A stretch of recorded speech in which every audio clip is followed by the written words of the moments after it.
Ever thought about a livestock venture that could actually turn a profit and do it fast without needing a massive farm? Well, today we're going to dive into why raising pigs might just be the answer. So let's get right into it. You know, when you think about a business with quick returns and just like super high efficiency, farming probably isn't the first thing that pops into your head, right? But what if I told you that one of the absolute best models is right there in the barnyard? Yep, we are talking about pigs. Okay, so the case for pigs, it's seriously compelling. First off, the speed. You're looking at going from a tiny piglet to a market-ready animal in just 6 to 8 months. That's fast, and they're amazing breeders, which means your herd can grow like crazy. Plus, they are basically nature's ultimate recyclers. They can turn all sorts of feed into valuable meat. And the best part? You don't need a huge fancy barn to get started. It's a really powerful business model, for sure. All right, so here's our game plan for today, our little journey. First, we'll hit the pitch. Why even bother with pig farming?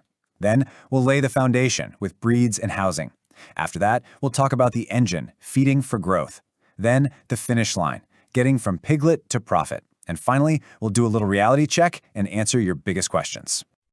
All right, section 1, the pitch. So why pig farming? Simple. The numbers just don't lie. So what is this big number all about? 65 to 80%. That, my friends, is the dressing percentage. Just think of it this way. It's how much of the pig's total weight actually ends up as sellable meat. We're talking about the good stuff. And at 65 to 80%, pigs are one of the most efficient animals in all of livestock. It's incredible. Basically, you get way more bang for your buck, more product for every pound of animal you raise. Okay, with that kind of efficiency, you've got to be interested, right? So the next logical step is setting up your foundation. And that means picking the perfect breed for what you want to do and giving them a great place to live. So here's the thing. Not all pigs are the same. You've got options. You've got the large white Yorkshire, which is just a powerhouse for big litters. Then there's the Landrace from Denmark. That long body makes it the breed for premium bacon. Seriously. And hey, if you've got pasture, the middle white Yorkshire is a fantastic choice because it matures super early. The real key here is to match the breed to what you're trying to achieve.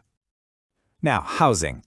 It doesn't have to be super fancy, but you absolutely have to get it right. Your breeding boar, he's going to need his own space. And a new mama pig needs a safe farrowing or birthing pen.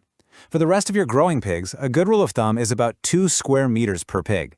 And this isn't just about them being comfy. Giving them the right space is crucial for their health and ultimately for your bottom line. You know, this actually brings up a really fun misconception about pigs. We always picture them rolling around in the mud, right? But here's the deal. Pigs are naturally super clean animals. If you give them enough space, they will literally set up separate areas for eating, sleeping, and where they go to the bathroom. Pretty smart, huh?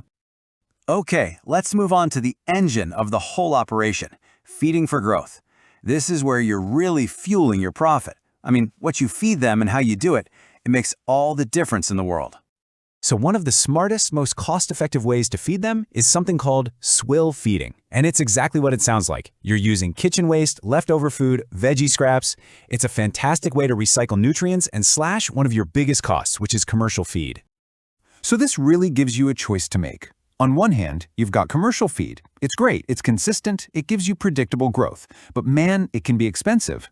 On the other hand, swill feed is super cheap, but you do have to manage it carefully to make sure it's safe and giving them everything they need.